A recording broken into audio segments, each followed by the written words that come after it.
Este día, hermanos, en el seminario profético La Revelación de Jesucristo, en el tema número 10, vamos a estudiar de un tema que casi no se habla desde los púlpitos, y es el que tiene que ver con la persecución de la iglesia. Bajo el título La iglesia que sufrió persecución, veamos lo que fue y lo mismo que será. Abramos la Biblia en Apocalipsis 2, versículos 8 al 11.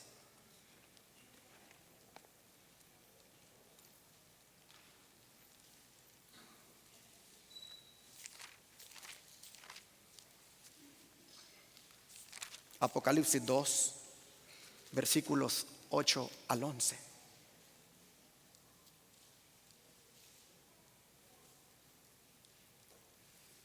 Dice la Escritura: y escribe al ángel de la iglesia en Esmirna, el primero y el postrero, el que estuvo muerto y vivió, dice esto: yo conozco tus obras y tu tribulación y tu pobreza, pero tú eres rico, y la blasfemia de los que se dicen ser judíos y no lo son, sino sinagoga de Satanás. No temas en nada lo que vas a padecer. He aquí, el diablo echará a algunos de vosotros en la cárcel para que seáis probados, y tendréis tribulación por 10 días. Sé fiel hasta la muerte, y yo te daré la corona de la vida. El que tiene oído, oiga lo que el Espíritu dice a las iglesias. El que venciere no sufrirá daño de la segunda muerte. Como nosotros vemos, la iglesia que sufrió persecución es identificada con el nombre de Esmirna. Pero Esmirna significa mirra. Y la mirra era una sustancia aromática que se usaba como ungüento, como incienso y también para embalsamar a los muertos.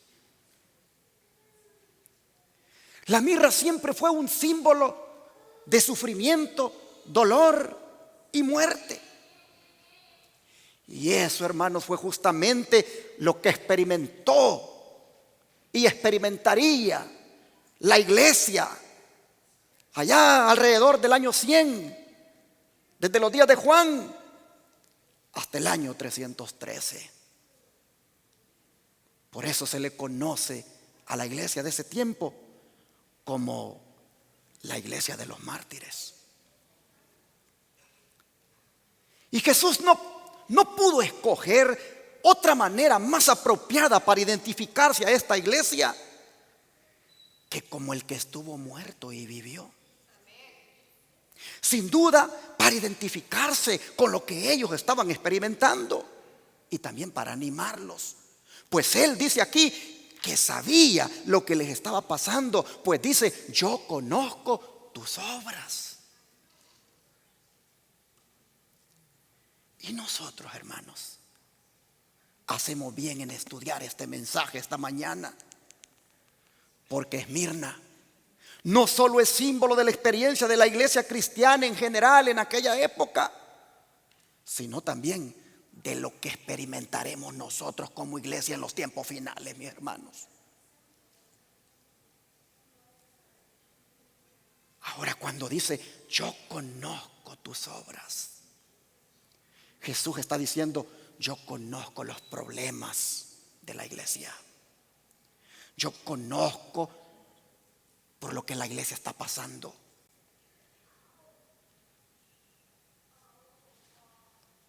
Hermanos, la iglesia de Esmirna se enfrentó a 2 problemas. Número 1, la tribulación y pobreza por la que pasó. Y número 2, tener que sufrir la blasfemia de aquellos que se decían ser judíos y no lo eran. Pero ¿en qué consistía esta tribulación y pobreza por la que la iglesia pasó? Dejemos que el libro El conflicto de los siglos nos lo diga. La historia de la iglesia primitiva atestigua que se cumplieron las palabras del Salvador.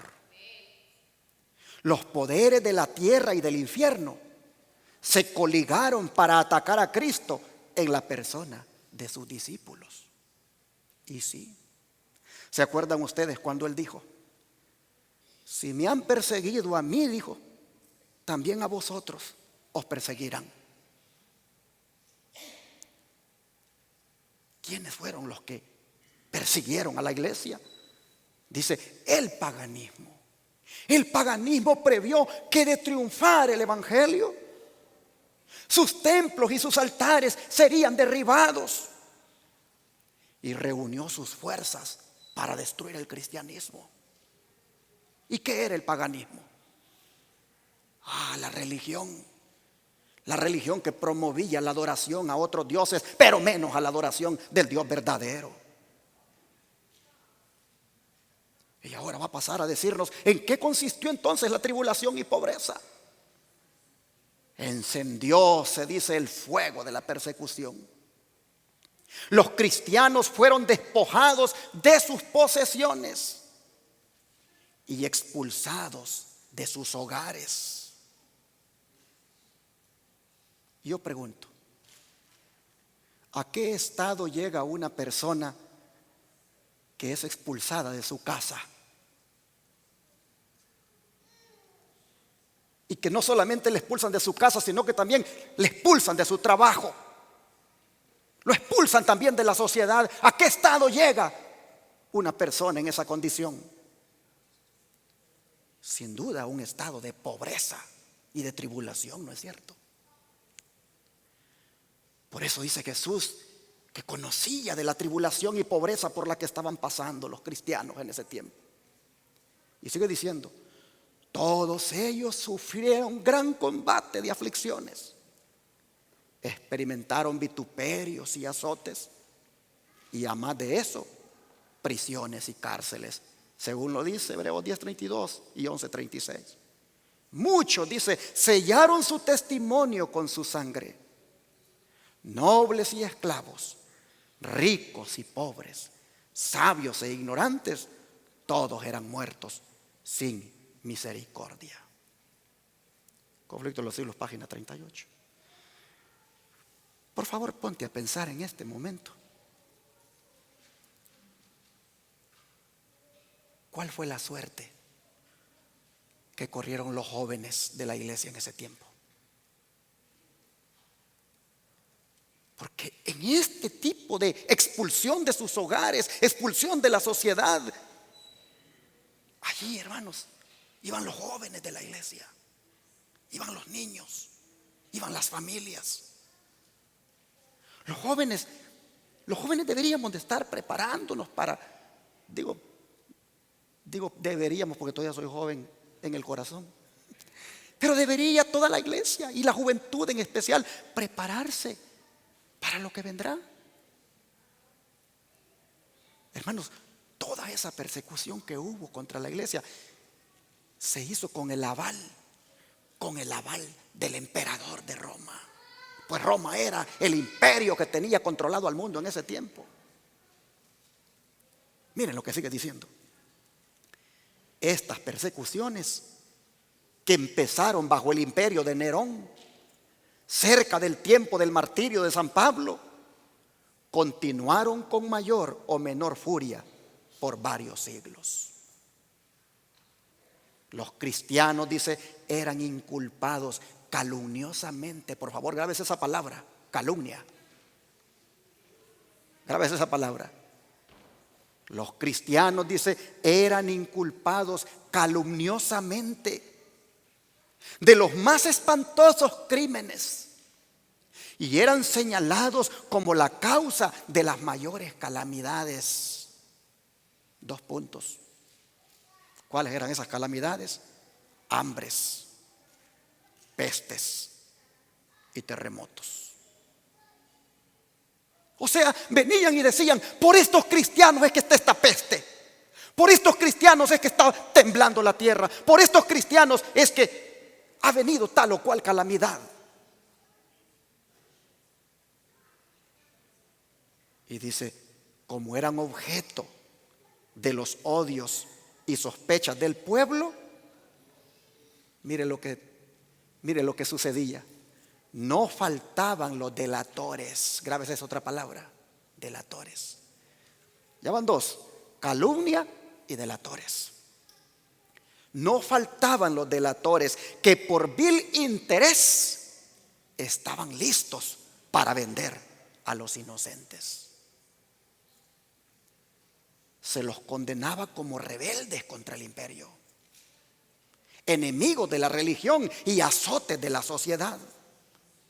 Mis hermanos, imagínate tú, en Esmirna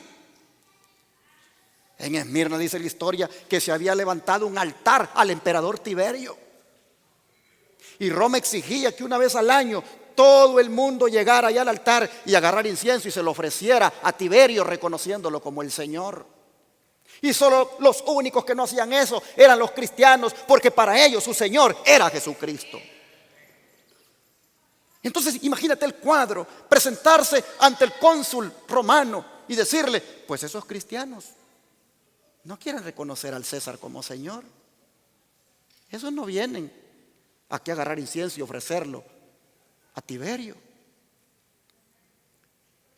Hermanos, y poner en mal a los cristianos en contra del imperio de Roma, eso era terrible. Roma era implacable para castigar a los opositores. De manera, dice, que venían y los capturaban, y dice que muchos de ellos eran arrojados a las fieras o quemados vivos en los anfiteatros. Algunos eran crucificados, a otros los cubrían con pieles de animales salvajes y los echaban a la arena para ser despedazados por los perros. Estos suplicios constituían a menudo la principal diversión en las fiestas populares. Venían y decían: vengan a la fiesta, estará buena la fiesta. Hoy tendremos cristianos siendo devorados por las fieras. Y grandes muchedumbres, dice, solían reunirse para gozar de semejantes espectáculos y saludaban la agonía de los moribundos con risotadas y aplausos.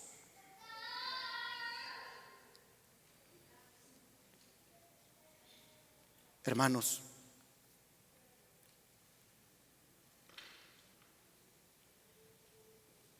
dice el don de profecía que al ser expulsados aquellos cristianos de sus hogares, mire para dónde salieron los pobrecitos a vivir.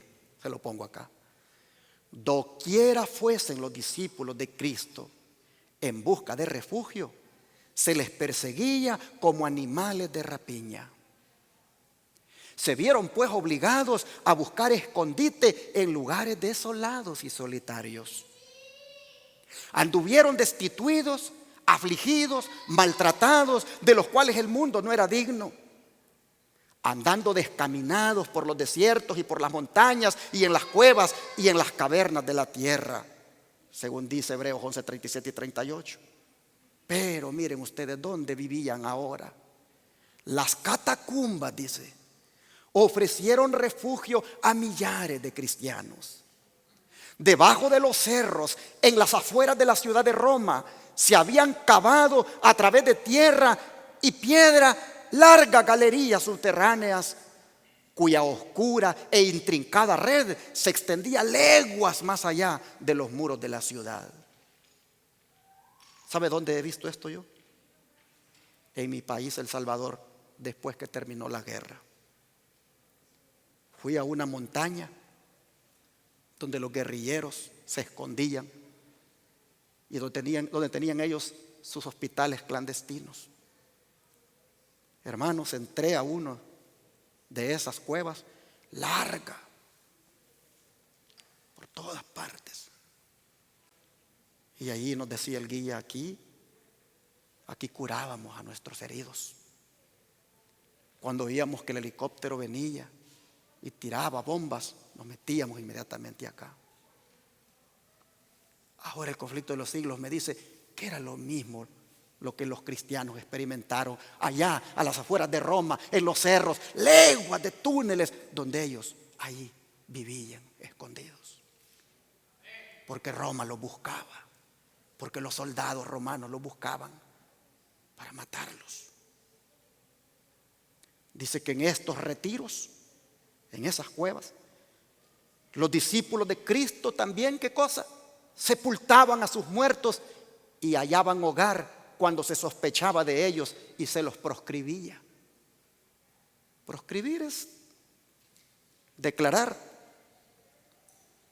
no parte de la sociedad, declarar digno de expulsión, de muerte. Dice que cuando el dispensador de la vida despierte a los que pelearon la buena batalla, muchos mártires de la fe de Cristo se levantarán de entre aquellas cavernas tenebrosas. Ahí están enterrados. Estoy leyendo el conflicto de los siglos, página 38, capítulo 38. Pero hermanos, ¿por qué dice que muchos mártires de la fe de Cristo se levantarán de aquellas cavernas tenebrosas? ¿Por qué? Porque, hermanos, el fuego de la persecución que ellos experimentaron, como dice la lección de esta semana que hemos estudiado, lo único que demostró ese fuego fue revelar el carácter que tenían. ¿Y qué carácter? Sigamos leyendo el conflicto de los siglos. En las persecuciones más encarnizadas, estos testigos de Jesús conservaron su fe sin mancha. Amén. ¿Qué carácter? Lo que reveló el fuego de la persecución, que tenían una fe sin mancha, que no claudicaban, que elegían ser leales a su Señor. Y a pesar, dice, de verse privados de toda comodidad y aún de la luz del sol, mientras moraban en el oscuro pero benigno seno de la tierra, no se quejaron, no profirieron quejas, dice. Con palabras de fe, paciencia y esperanza, se animaban unos a otros para soportar la privación y la desgracia. La pérdida, dice, de todas las bendiciones temporales no pudo obligarlos a renunciar a su fe en Cristo. Las pruebas y persecución no eran sino peldaños que los acercaban más al descanso y a la recompensa. Eso fue lo que reveló el fuego de la persecución. La prueba por la que pasaron solamente revelaba que eran peldaños en su vida para avanzar y alcanzar la recompensa. Conflicto de los siglos, capítulo 39. Pero me gusta, hermanos, me gusta el estímulo que les da Jesús a esta iglesia perseguida y pobre. Me gusta el estímulo que les da Jesús, pues Él les dice, fíjense bien cómo les dice en el verso 9: conozco tus obras y tu tribulación y tu pobreza, pero tú, ¿qué cosa le dice? Eres rico.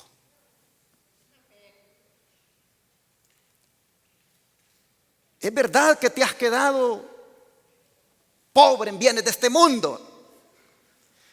Es verdad que te han despedido de tu trabajo y te han echado de tu casa, tornando difícil tu situación.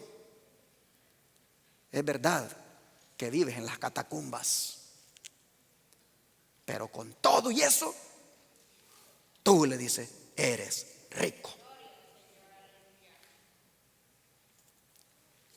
¿Por qué le dice? dice que es rica cuando está pobre? Oh, mis hermanos, porque era rica espiritualmente. El poder espiritual que tenía la iglesia era un caudal, era una riqueza que de verdad los hacía a ellos una iglesia peculiar, única. Y miren ustedes, qué contraste, ¿no es cierto?, de la iglesia de ese tiempo a la iglesia de hoy, que con la teología de la prosperidad que promueven los predicadores, la quieren ver rica materialmente, pero pobres espiritualmente. Miren ustedes, qué paradoja. Aquí Jesús, cuando le dice a los herminenses, pero son ricos, prácticamente los está levantando por la riqueza espiritual que poseían. Pero en esto, hermanos, en esto los cristianos eran imitadores del apóstol Pablo. ¿Se acuerdan cuando Pablo dijo? Sean, dijo, ¿qué cosa? Imitadores de mí, así como yo de Cristo. ¿Por qué digo que en esta condición eran imitadores del apóstol Pablo? Porque vean lo que él dice en 2 de Corintios capítulo 6 versos 3 y 4. Y luego vamos a regresar aquí otra vez a Apocalipsis 2, así que déjenlo marcadito. Vean lo que dice Pablo en 2 de Corintios 6 versículo 3 y 4.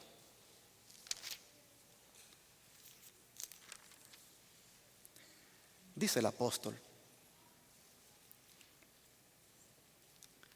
dice: no damos a nadie ninguna ocasión de tropiezo, para que nuestro ministerio no sea vituperado.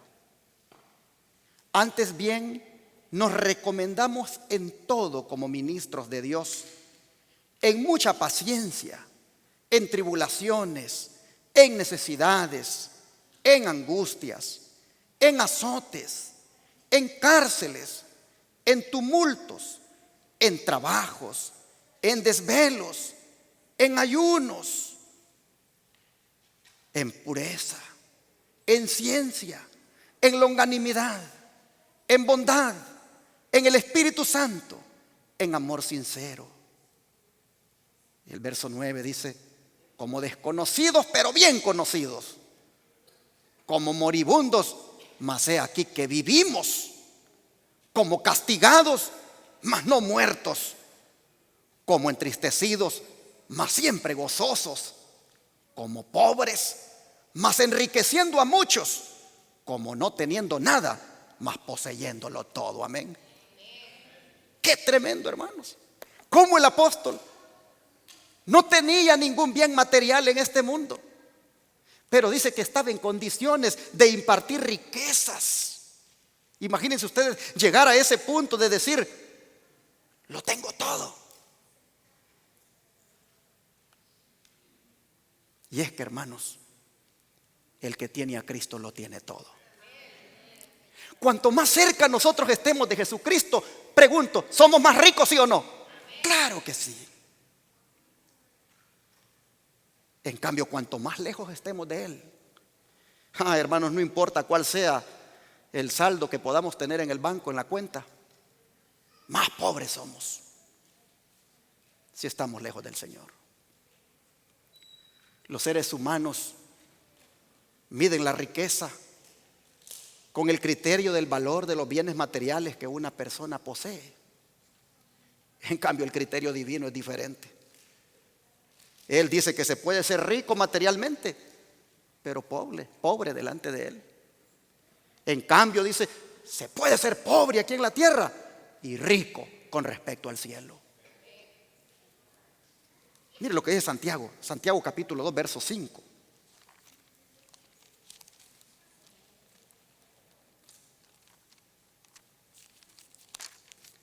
Santiago capítulo 2, verso 5.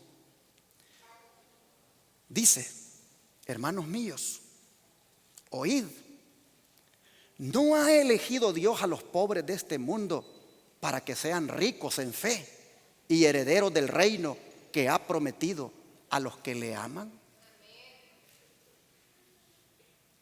Qué bendición la que está diciendo aquí Santiago, que hay en el pobre.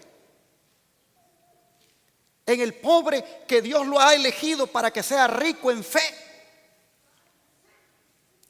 Dice que heredará el reino de Dios. Mientras que algunos ricos, por confiar en sus riquezas, tristemente no heredarán el reino de Dios. Y no estoy diciendo esto para decir que ser rico sea malo. No. Sino que cuando se confía más en las riquezas que en Dios, eso es lo malo. Pero qué hermoso es cuando el rico confía en Dios. Qué hermoso es cuando el rico depende de Dios. Hermanos, entonces ellos son una grande bendición para la causa de Dios. Y hablando de ser pobres en bienes de esta tierra, mire lo que el don de profecía nos dice. Los que son pobres en los bienes de esta tierra, pero que confían en Dios y son pacientes en su sufrimiento, algún día serán exaltados por encima de los que ahora ocupan los puestos más elevados que pueda dar el mundo, pero que no han rendido su vida a Dios. Palabra de vida del Gran Maestro, página 204. Algún día, dice el que es pobre en bienes de esta tierra, será exaltado por encima de los que ahora ocupan los puestos más elevados. Por encima de los presidentes, por encima de los millonarios. Los pobres, dicen, bienes de esta tierra, un día,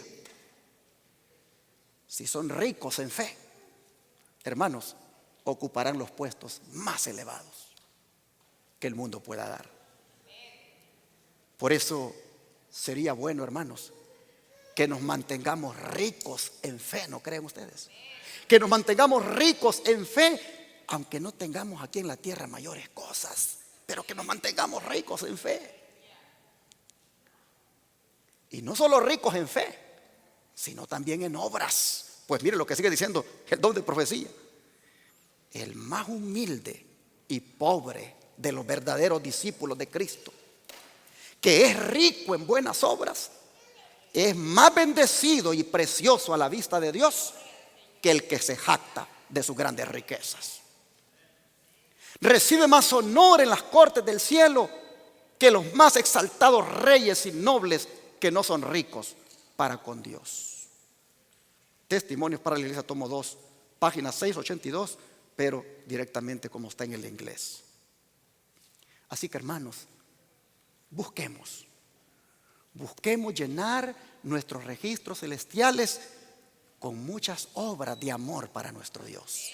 Seamos ricos en fe, pero también seamos ricos en obras. Pero como vimos en las citas que ya leímos del conflicto de los siglos, los cristianos de Esmirna fueron mártires por las calumnias de los delatores. De los delatores de unos que vamos otra vez allá a Apocalipsis 2, versículo 8. Jesús los identifica de la siguiente manera. Apocalipsis 2, verso 9 para ser más específico. Yo conozco tus obras y tu tribulación y tu pobreza, pero tú eres rico. Y la blasfemia de los que se dicen ser judíos y no lo son, sino sinagoga de Satanás. Hermanos,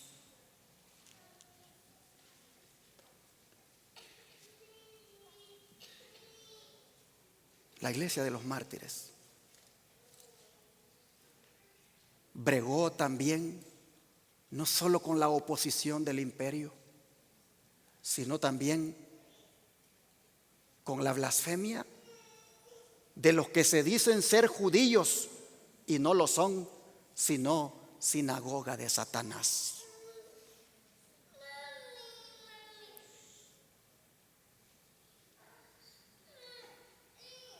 Estos judíos, hermanos, ellos pretendían ser el pueblo elegido. Ellos pretendían ser el pueblo depositario de la santa ley de Dios. Pero ellos mismos se encargaron de calumniar y de delatar a los cristianos. Por eso dice el Señor: yo sé lo que están sufriendo ustedes, yo sé de la calumnia, yo sé de la blasfemia que están experimentando de esos que se dicen ser judíos y no lo son, sino más bien una sinagoga de Satanás. Es más, cuentan los historiadores que estos judíos, aunque eran guardadores del sábado, oigan esto, no les importó.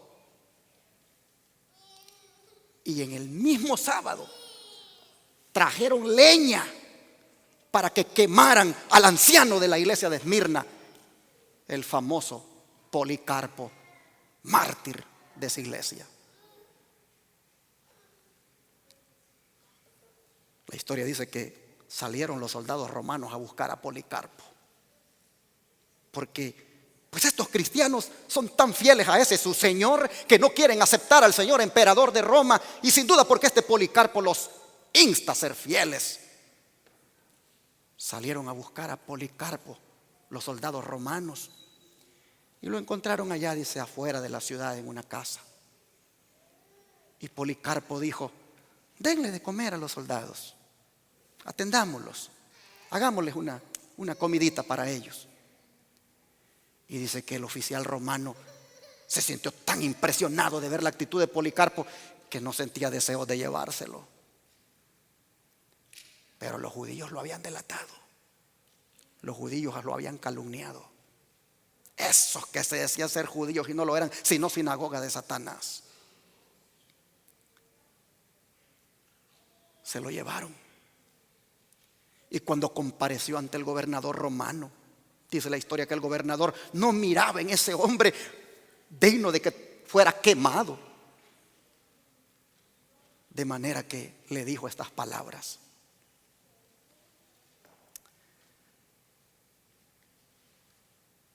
solo maldice a tu Señor. Es todo. Maldice a tu Señor y serás salvado de la hoguera. A lo que Policarpo le contestó: durante 86 años he servido a mi Señor y nunca me ha hecho ningún mal. ¿Cómo yo voy a maldecir a mi rey que me salvó? Y entonces lo amarraron en la estaca y allí murió Policarpo, quemado. Allí entregó su vida él por su Señor. Pero eso que los judíos hicieron de malinformar a los cristianos ante Roma, Jesús lo consideró una blasfemia, porque dice: yo sé de la blasfemia de esos que dicen ser judíos y no lo son. Pero ¿saben que esta palabra blasfemia proviene del griego blasfemia, que aquí la Biblia lo traduce como blasfemia? Pero eso significa difamar, calumniar y desacreditar. Dicho en otras palabras, andar hablando cosas negativas en contra del buen nombre u honor de una persona. Oh, hermanos, ¿cuántos cristianos fueron llevados al circo romano para ser devorados por las fieras debido a que los que decían ser judíos y no lo son, los desacreditaron ante los romanos? Por eso yo quisiera hacer un llamado en esta hora, con mucho amor, a todos ustedes y a todos ustedes que me están mirando ahí en sus casas. y a todos los adventistas de cualquier iglesia de la corporación, y a todos los que dicen que creen en la verdad presente y que la proclaman. Quisiera hacer un llamado, hermanos, a que nos cuidemos de no andar en eso, difamando, desacreditando, calumniando, hablando negativamente de otra persona. Porque eso lo único que nos hace es que decimos ser judíos y no lo son, sino sinagoga de Satanás. Y Dios me libre, hermanos. Dios nos libre que pertenezcamos a esa sinagoga. Pero cuando nosotros nos damos a la tarea de andar calumniando, difamando y desacreditando, hablando cosas negativas de otro hermano, hermanos, tristemente en eso nos convertimos en sinagoga de Satanás. Oh, Dios nos libre, hermanos. Y cómo está de moda ese pecado entre los cristianos, tanto en los guardadores del sábado como en los guardadores del domingo. Pero en el caso de nosotros, los guardadores del sábado, de nada sirve que seamos defensores de ese cuarto mandamiento si andamos transgrediendo el noveno. Y peor aún, hacerlo en el día del Señor, cuando venimos a congregarnos.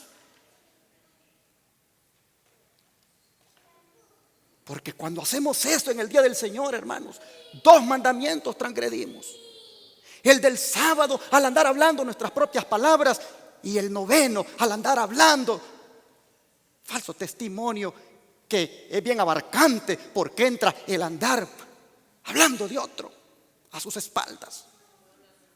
Dios nos libre, hermanos. Por eso cuando alguien en el pasillo de la iglesia, en cualquier parte, te agarra y te dice: ¿y usted qué piensa de tal cosa? ¿Y usted qué opina de este? ¿Y usted qué opina de esto? Hermano, vete donde la persona, ve con él, de ese que estás hablando, y dile a él, y no seas transgresor doblemente de la ley de Dios.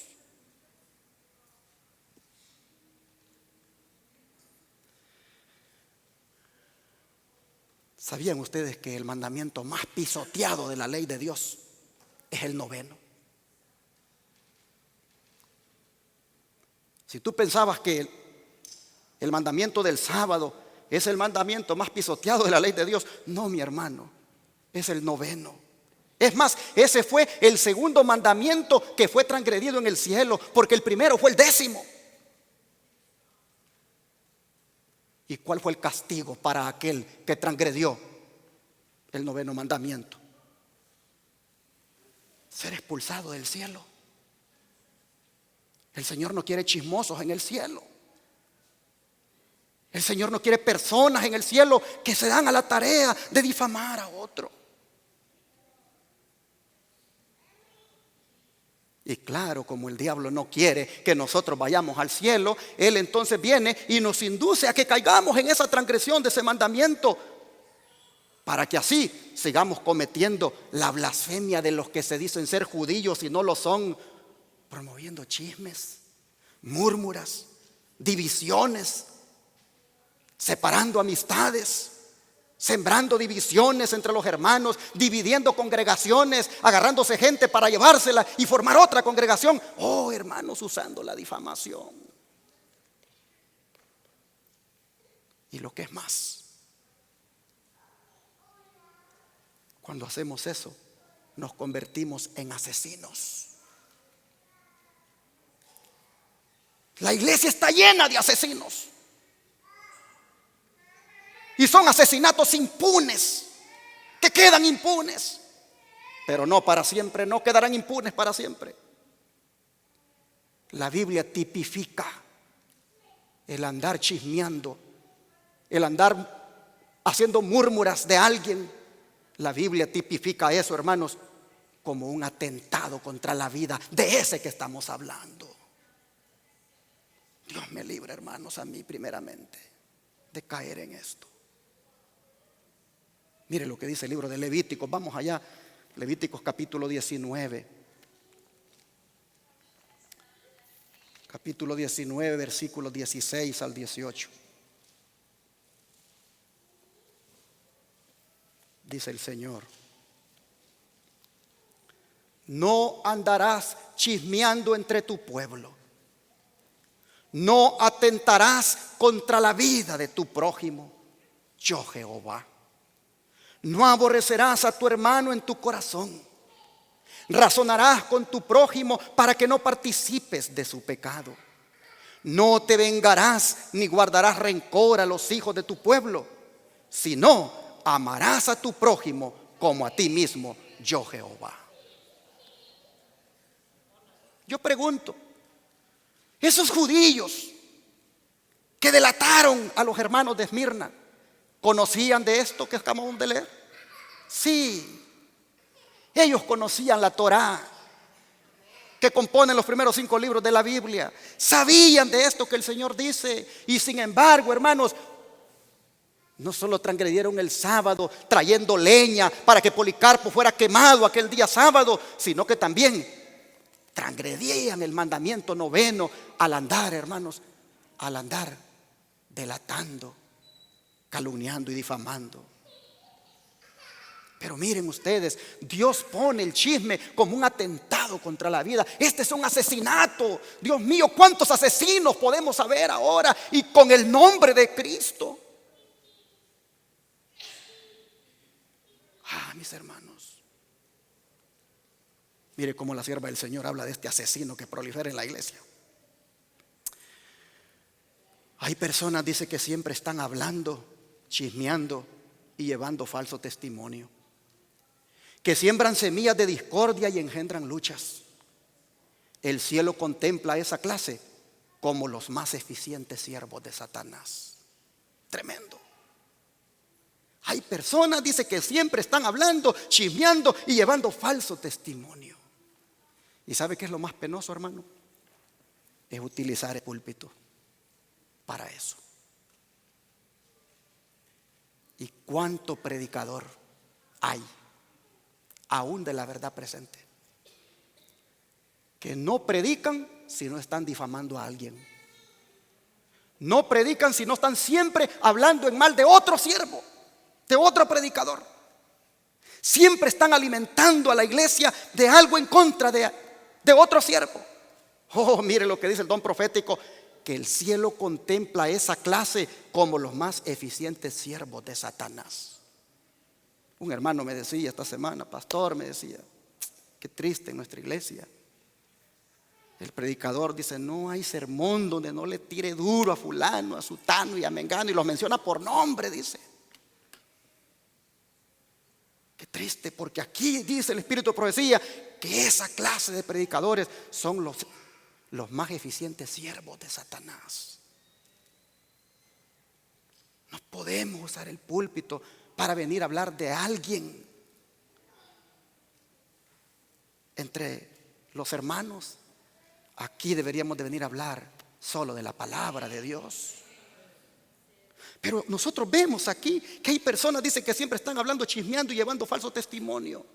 Si no lo hace desde el púlpito un predicador, lo hacen los miembros cuando se juntan, cuando se encuentran. Siempre están buscando meter un concepto negativo en contra de alguien. Hasta las cadenas de teléfono usan. Me decía un hermano un día de estos, pastor, fíjese que en la cadena de teléfono donde estoy, allí me dice, lo sacaron a usted a bailar, me dice. Y yo le digo, gloria a Dios, hermano, le digo yo, porque eso quiere decir que estoy haciendo algo bueno. Mire, bien famoso me están haciendo. Sí, me dice. Y yo digo, ¿por qué usar una cadena de teléfono que es para edificación, para orar, para crecer espiritualmente, para meter a los hermanos un concepto negativo de otro?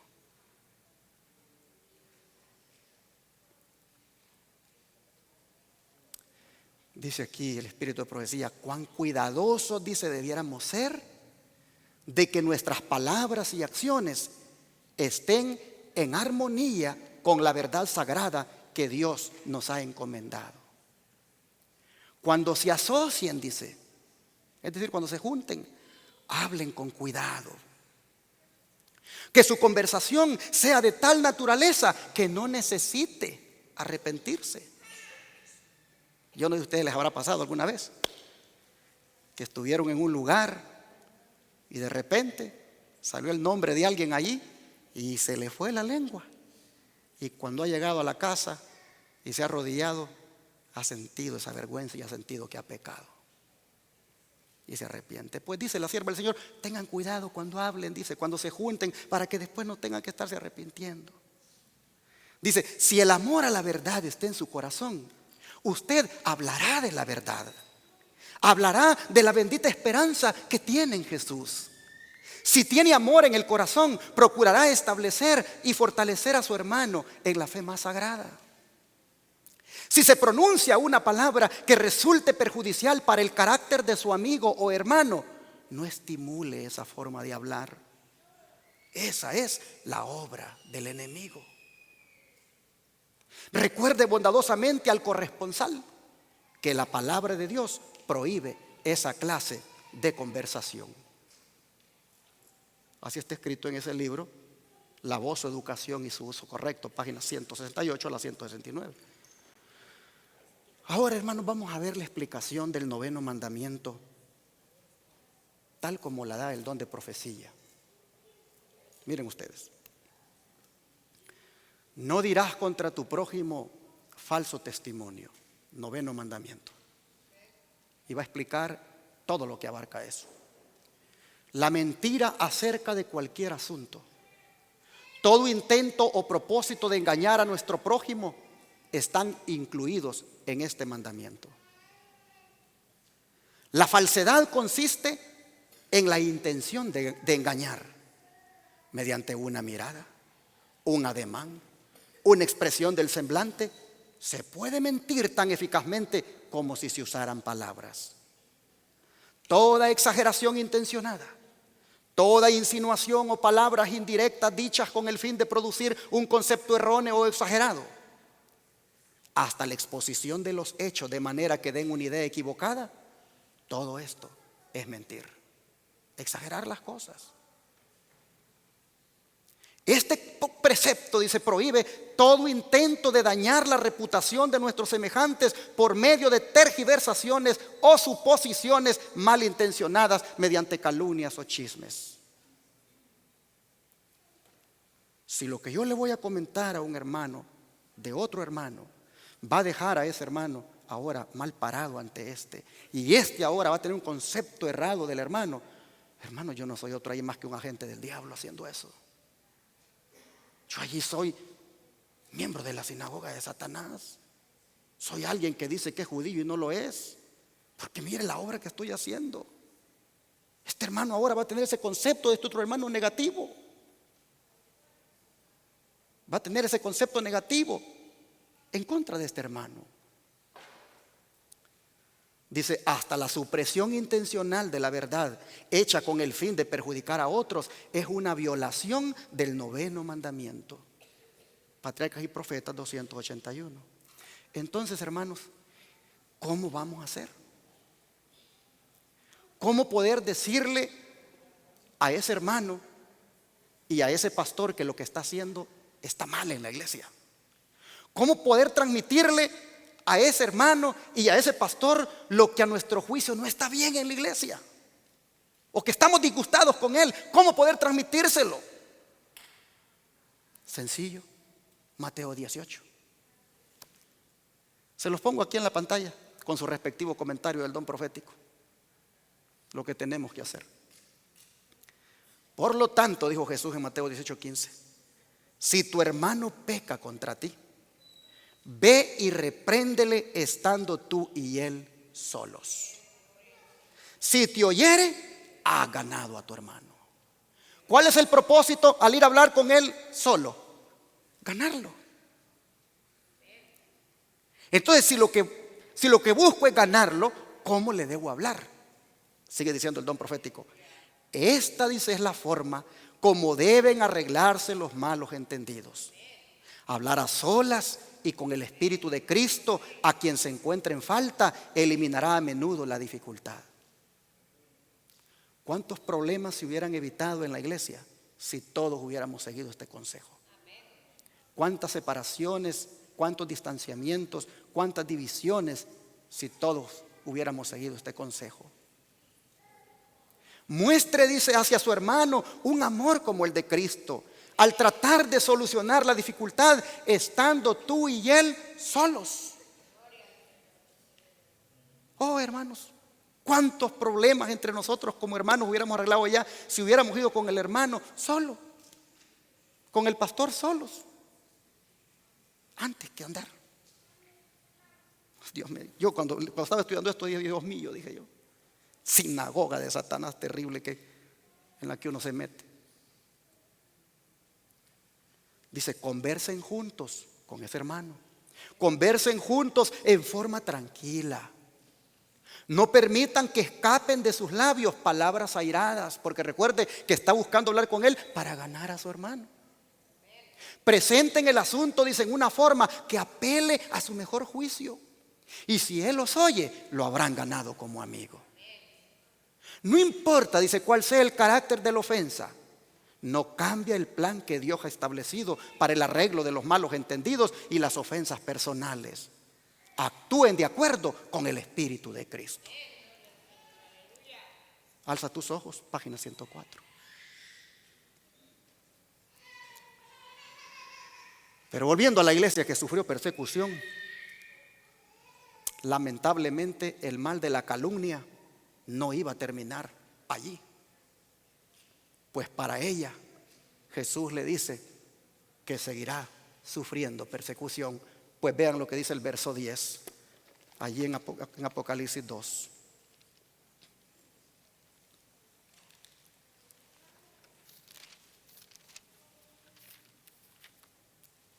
Apocalipsis 2:10, dice el Señor: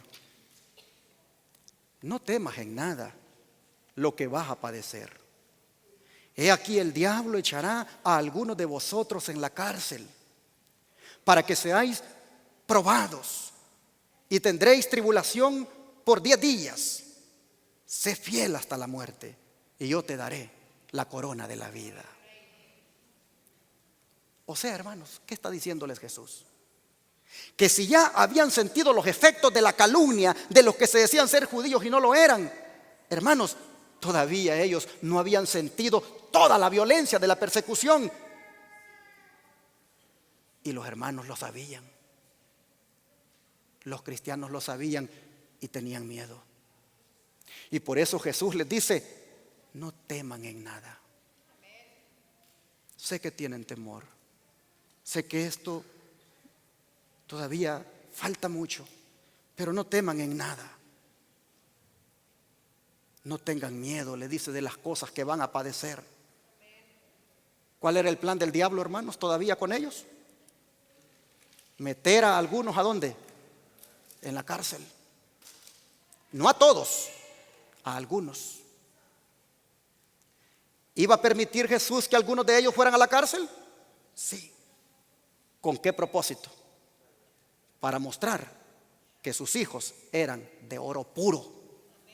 Para mostrar qué carácter tenían sus hijos.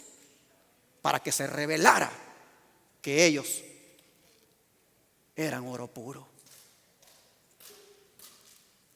Y qué terribles fueron esos 10 días.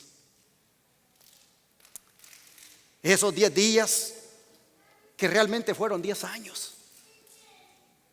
Porque son días proféticos. Qué terrible fue, hermanos, cuando el emperador Diocleciano, en el año 303, aplicó la más implacable persecución en contra de la iglesia. Y como sus sucesores, los otros emperadores que le siguieron, hicieron lo mismo hasta el año 313. 10 años terribles de persecución, tan solo porque miraban en la iglesia de Cristo una amenaza para el imperio, porque veían su crecimiento. Las fieras sedientas de sangre humana, esas fieras continuaron soltándolas en los circos romanos para devorar los cuerpos de los cristianos. Un historiador cuenta que 10 años después, cuando se celebró un concilio, ahí había muchos líderes cristianos sobrevivientes de esos 10 años terribles. Y que allí estaban, dice, algunos sin ojos, otros sin orejas, otros sin brazos porque les habían sido arrancados. Pero ahí estaban como testimonio vivo de que habían sido fieles hasta la muerte. Jesús les había pedido a ellos que fueran fieles hasta la muerte. El don de profecía, comentando la experiencia de aquellos cristianos, mire lo que dice en Spiritual Gift, tomo 1, página 103 a 105, dice: fui llevada, la hermana Elena White fue llevada en visión. Fui llevada al tiempo, dice, cuando los idólatras paganos persiguieron cruelmente a los cristianos y los mataron. La sangre fluía en torrentes. Los nobles, los doctos y el pueblo común por igual fueron muertos por no renunciar a su religión. A pesar de la persecución y el sufrimiento, esos cristianos perseveraron. Ellos no bajarían la norma, mantuvieron pura su religión. Vi que Satanás se exaltó y triunfó, causando los sufrimientos del pueblo de Dios. Pero Dios vio, dice, con gran aprobación a sus fieles mártires. Y los cristianos que vivieron en esa temible época eran muy amados por Él, pues estuvieron dispuestos, dice, a sufrir por su causa. Cada sufrimiento soportado por ellos aumentó su recompensa en el cielo. Y aunque Satanás se regocijó, dice, por el sufrimiento de los santos, sin embargo, dice, no estaba satisfecho. Él deseaba el control de la mente al igual del cuerpo. Los sufrimientos que esos cristianos soportaron los acercó más al Señor y los llevó a amarse los unos a los otros, e hizo que aborrecieran más que nunca el ofender a Dios. Satanás quiso llevarlos a desagradar a Dios. Entonces perderían su fortaleza, firmeza y energía. Aunque miles fueron muertos, sin embargo, otros estaban llegando para tomar su lugar. Satanás vio que estaba perdiendo sus súbditos, y aunque ellos, los fieles, sufrieron persecución y muerte, estuvieron asegurados para con Cristo Jesús para ser los súbditos de su reino. No cabe duda, hermanos, que fueron fieles hasta la muerte, ¿no es cierto? Y yo pregunto, ¿será que nosotros vamos a ser fieles hasta la muerte?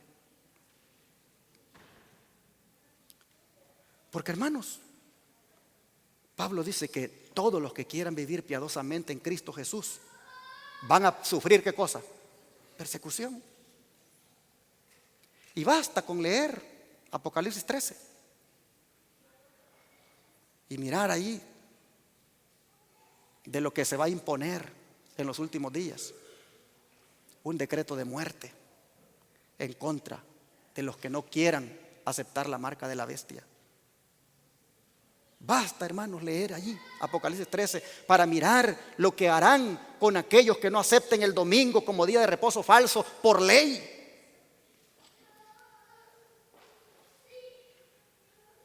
No solo se impondrá que no se pueda comprar ni vender si no se tiene la marca de la bestia, sino que decreto de muerte en contra de los que no aceptemos esa marca. Pregunto, ¿será que nosotros, como la iglesia de Esmirna, nos mantendremos fieles hasta la muerte?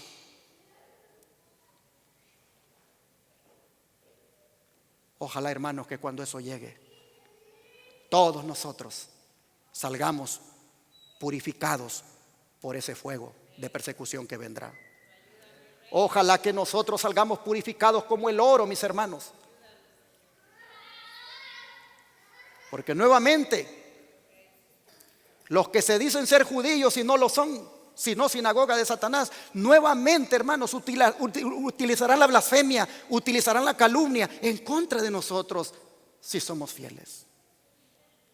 Y Elena White, ella dice que los que serán sinagoga de Satanás en ese tiempo y que nos van a entregar a los católicos, dice ella, son los adventistas nominales,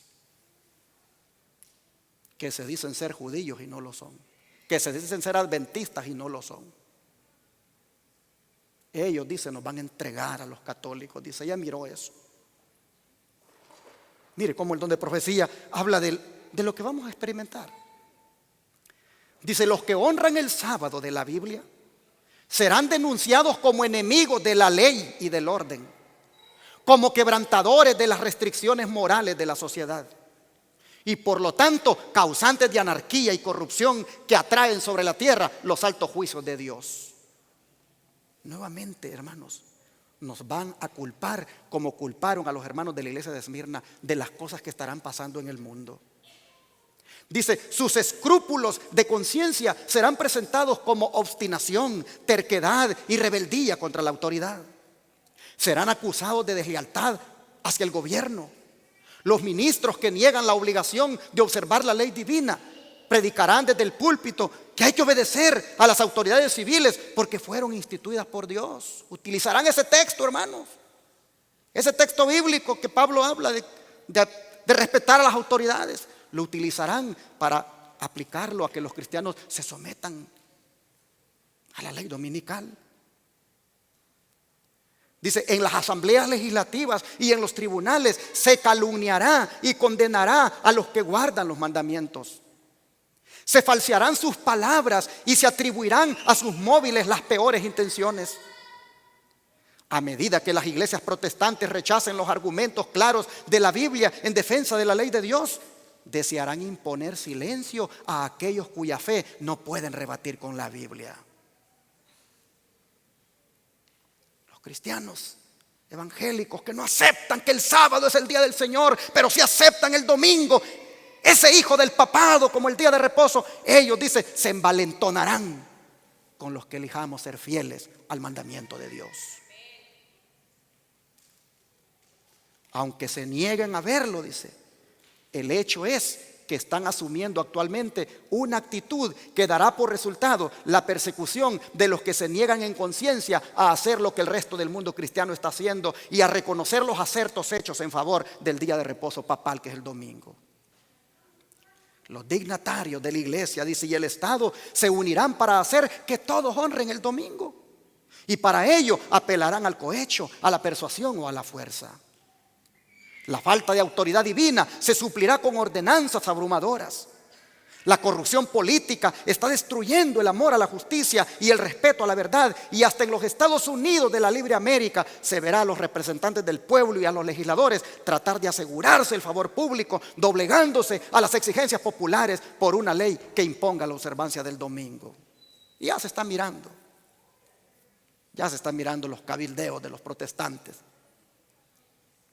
en el Senado, en el Congreso y aún con el presidente.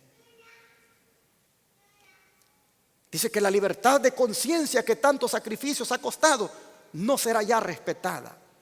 En el conflicto que está por estallar veremos realizarse las palabras del profeta cuando dijo: airóse el dragón contra la mujer y se fue para hacer guerra contra el residuo de su simiente, los que guardan los mandamientos de Dios y tienen el testimonio de Jesús.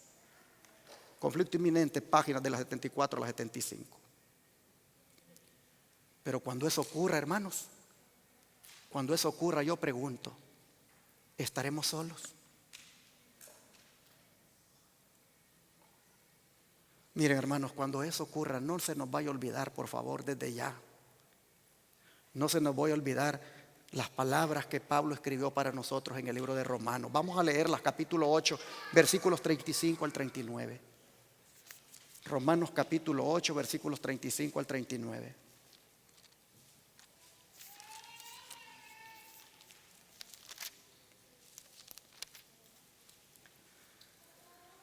Dice así: ¿quién nos separará del amor de Cristo?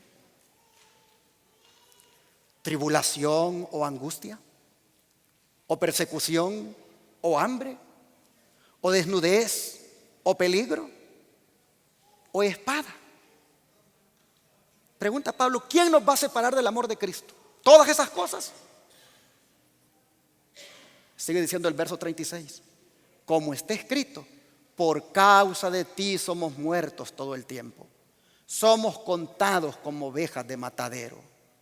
Antes, en todas estas cosas, somos más que vencedores por medio de aquel que nos amó.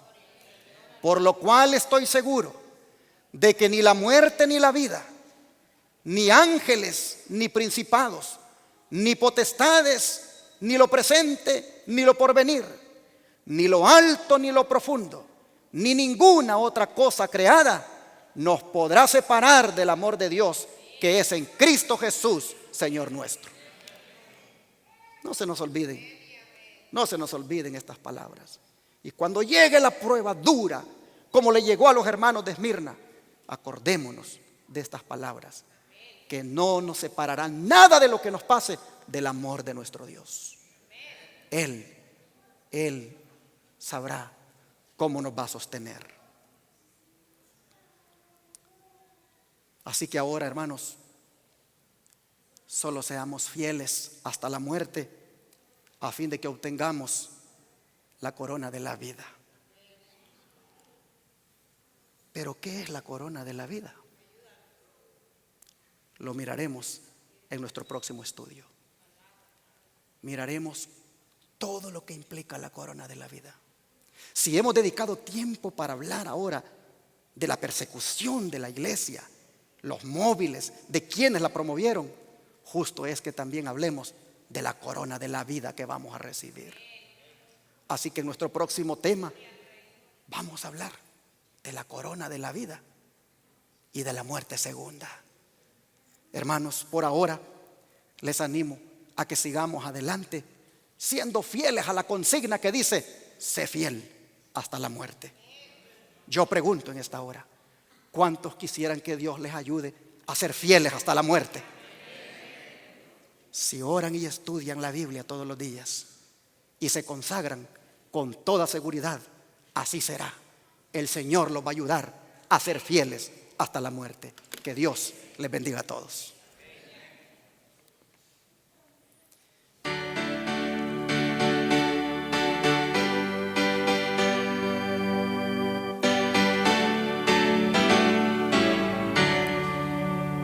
Condenamos siempre por nuestra fe, aunque ruja el mundo en derredor, nunca el tentador nos podrá vencer, pues nos librará el Señor.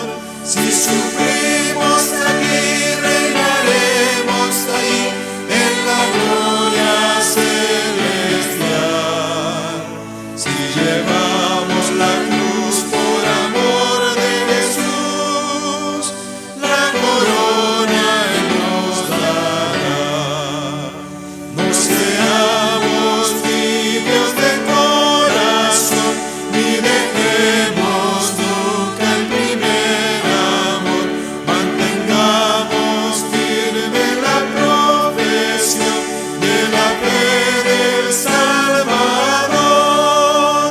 Si sufrimos aquí, reinaremos ahí en la gloria celestial. Si llevamos la cruz por amor de Jesús, la corona Él nos dará. Procuremos todos la santidad, sin la cual ninguno verá al Señor. Gozo, paz y eterna felicidad, Cristo da al vencedor. Si sufrimos aquí, reinaremos ahí en la gloria celestial. Si llevamos la cruz por amor de Jesús, la corona Él nos dará. Amén. Cuando las cosas se pongan difíciles, no sé si yo estaré vivo o si los hermanos adultos que están aquí estarán vivos. Pero sí me gustaría que los jóvenes que están aquí presentes, si es a ustedes que les va a tocar enfrentar la prueba más dura, quisiera animarles, queridos jóvenes, a que oigan la voz de Jesús, que les dice también a ustedes: sean fieles hasta la muerte. les voy a dar la corona de la vida.